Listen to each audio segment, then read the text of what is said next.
lagi dengan Ibu Niken. Kali ini kita akan belajar tentang atom dan keberadaannya di sekitar kita. Sebelum kita mulai belajar, mari kita perhatikan video berikut ini.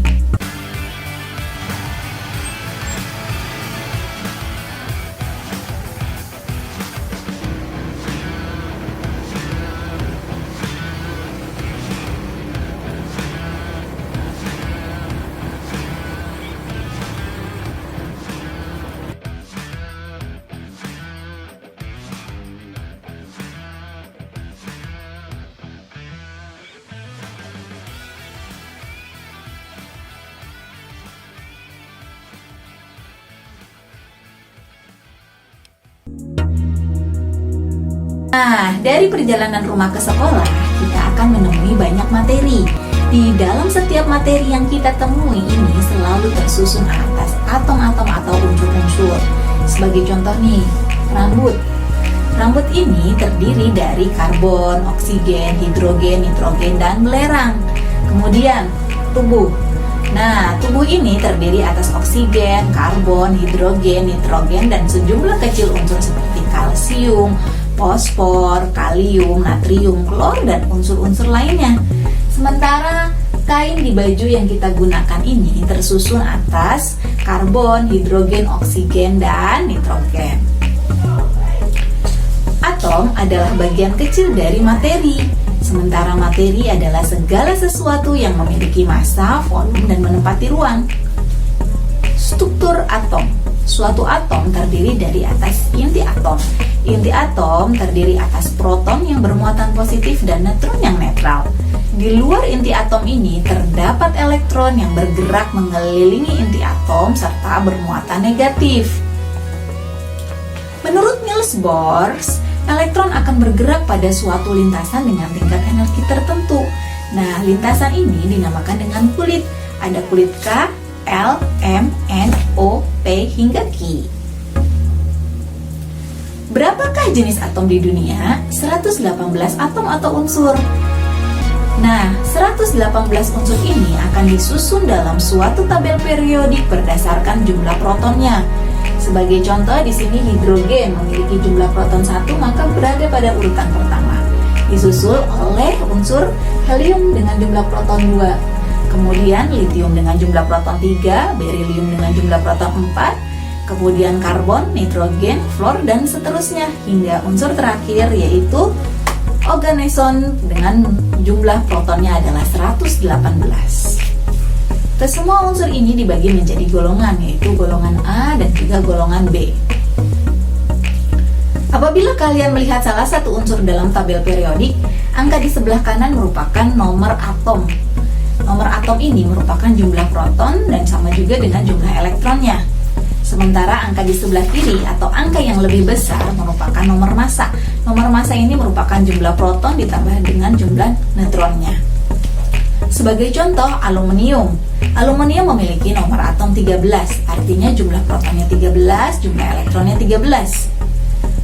Aluminium memiliki nomor massa 27, maka jumlah neutron aluminium adalah 27 dikurang 13, sama dengan 14. Konfigurasi elektron. Seperti telah dibahas sebelumnya, menurut Niels Bohr, elektron akan berada pada lintasan dengan tingkat energi tertentu, yaitu berada pada kulit-kulit. Jumlah maksimum tiap kulit. Kulit A maksimum 2 elektron, kulit L 8 elektron, kulit M 18 elektron, sementara kulit N 32 elektron. Elektron-elektron ini akan mengisi kulit-kulit elektron dimulai dari kulit yang paling dekat dengan inti, yaitu kulit K. Setelah kulit K terisi dengan penuh 2 elektron, selanjutnya baru akan mengisi kulit L. Setelah kulit L penuh, baru akan mengisi kulit M, N, dan seterusnya. Aturan konfigurasi elektron golongan A. Pertama, elektron akan mengisi penuh sebanyak mungkin kulit elektron. Seperti yang telah kita ketahui, pada kulit K 2 elektron, pada kulit L 8 elektron, pada kulit M 18 elektron. Nah, selanjutnya untuk kulit M, bila masih ada elektron tersisa tidak maksimum mengisi elektron, terdapat ketentuan. Pertama, jika jumlah elektron tersisanya lebih dari 32, kulit selanjutnya akan diisi oleh 32 elektron. Namun, Namun, jika jumlah elektron yang tersisanya kurang dari 32, maka kulit selanjutnya hanya akan diisi oleh 18 elektron. Jika jumlah elektron tersisa kurang dari 18, kulit selanjutnya akan diisi oleh 8 elektron.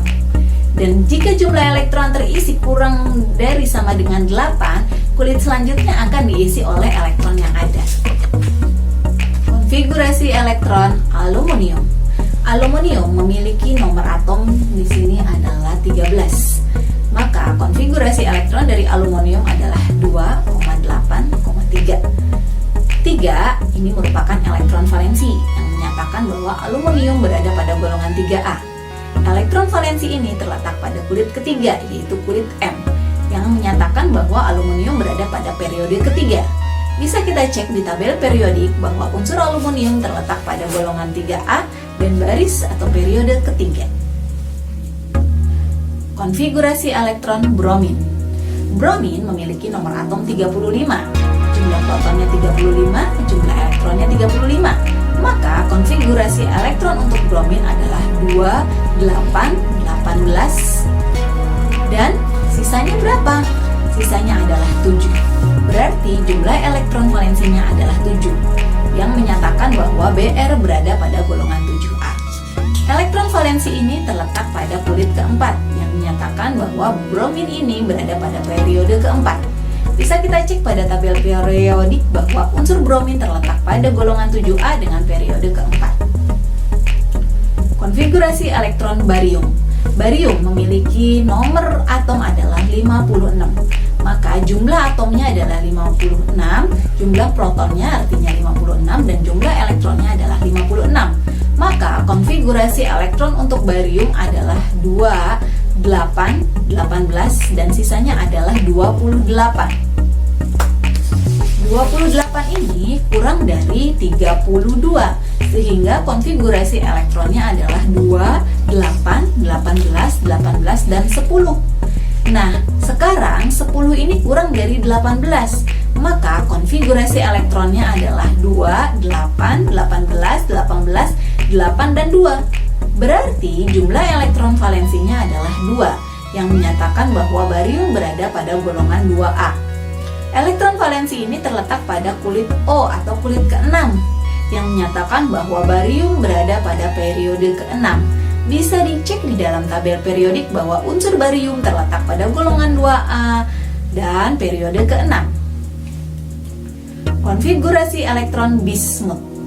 Bismut memiliki nomor atom 83.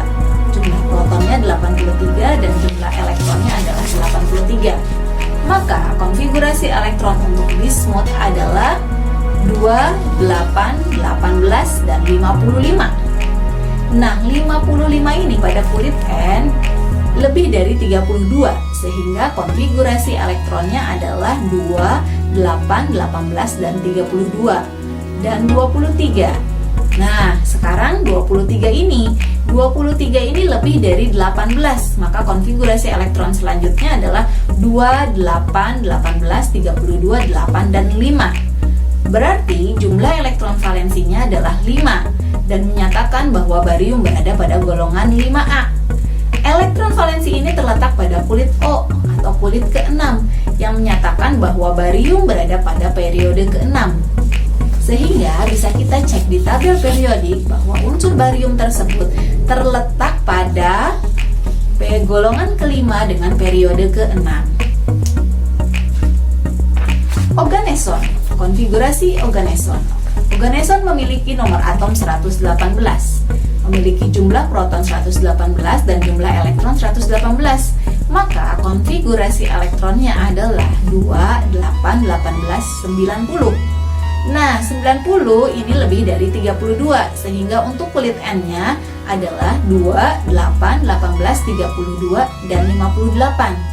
Sekarang 58 ini masih lebih dari 32, maka konfigurasi elektronnya adalah 2, 8, 18, 32, 32, dan 26. Nah, sekarang 26 ini yang pada kulit terakhir ini masih kurang dari 32, maka perlu kita pecah lagi. Maka konfigurasi elektronnya adalah 2, 8, 18, 32, 32, 18, dan 8. Berarti jumlah elektron valensinya adalah 8, yang menyatakan bahwa oganeson berada pada golongan 8A. Elektron valensi ini terletak pada kulit Ki, yaitu kulit ke-7, yang menyatakan bahwa oganeson berada pada periode ke-7.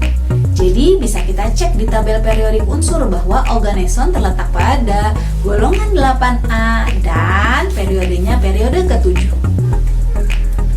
Salah satu sifat unsur pada golongan A adalah sifat logam, non-logam, dan semi-logam atau metaloid. Logam ini bersifat dapat ditempa, konduktor atau menghantarkan panas, dan mengkilap. Unsur non-logam bersifat rapuh dan merupakan isolator, sementara unsur semi-logam memiliki paduan sifat antara unsur logam dengan unsur non-logam. Unsur-unsur apa sajakah yang termasuk ke dalam unsur logam? Bisa kita lihat, semua golongan 1A kecuali hidrogen merupakan logam, semua golongan 2A merupakan logam, semua golongan 3A kecuali boron merupakan logam. Kemudian ada beberapa unsur pada golongan keempat, kelima, dan keenam, yaitu Sn, Pb, Fl, Bi, Mc, dan Lv. Unsur apa sajakah yang termasuk unsur non-logam, yaitu unsur hidrogen, karbon, nitrogen, fosfor, unsur golongan 7A, dan semua unsur golongan 8A. Unsur apa sajakah yang termasuk dalam semilogam atau metaloid adalah unsur boron, Si, Ge, dan selanjutnya seperti kita lihat pada layar berikut ini. Seperti inilah ringkasan unsur-unsurnya. Terima kasih dan sampai jumpa pada video pembelajaran berikutnya. Bye!